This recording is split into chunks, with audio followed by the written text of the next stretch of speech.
On Saturday, October 7th, our families went through an unthought-of raid of hell when Hamas terrorists invaded their homes, slaughtered, raped, murdered, and kidnapped babies, children, women, men, and desecrated dead bodies. We are the people of Israel.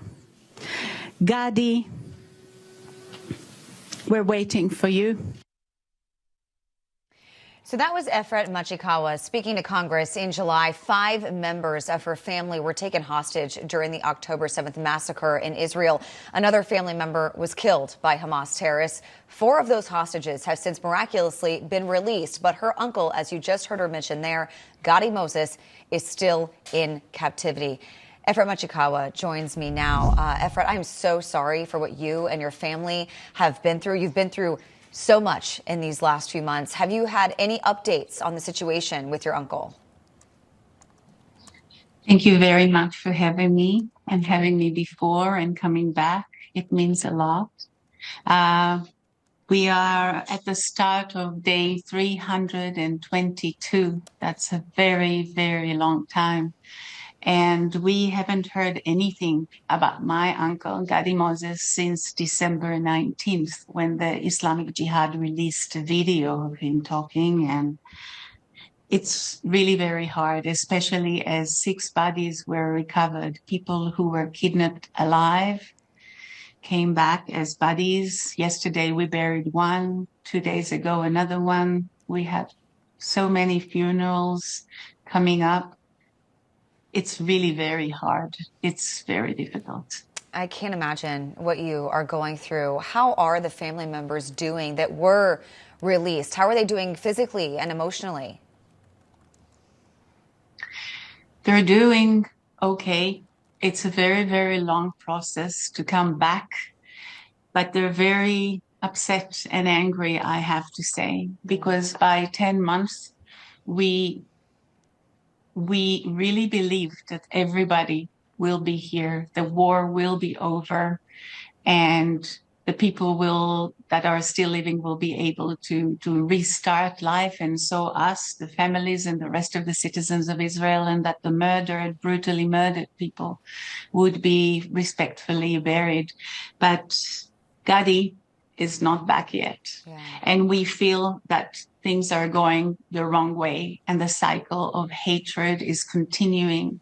And unfortunately, I have to say that we are also very, very disappointed from our prime minister, who is not bringing them back. And I know it's Sinwar and Hamas who did the terrible October 7th attack, but we elected a prime minister, and we need him to do what he has to do. And by now, we really do feel that he is actually doing everything he can to keep his political state, and he is abandoning our people. And we believe that it's time now, after 10 months, to thank again America, and thank you, America, for everything you do. And we have to sign that deal. There isn't any price for the lives of the hostages. They are precious universes, and they have to be back at home. Yeah, that's what I want to ask you about. What is your takeaway from the latest rounds of these ceasefire negotiations? You obviously, as you just said, you want a ceasefire so that your uncle can come home. Could you elaborate on that? You know, it's very hard, especially when you are an international interview, to say anything against your own leaders. But I have to share with you that lately we have accumulated essays in a book that is called Benjamin Netanyahu's Dark Legacy. And we left, well, it's a combination of many essays written by people from culture, defense, science, and all fields, including us, the families. But what's so important about this book is that it's full of essays about the abandonment, but we left the last page open. It's blank.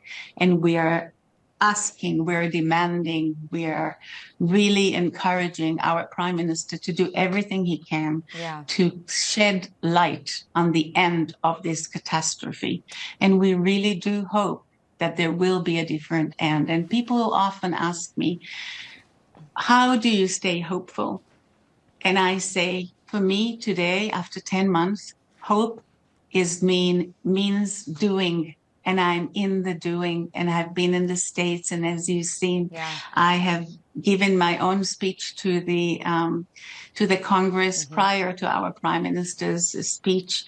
And we met many people from all sorts of opinions, and we are asking them, please do support.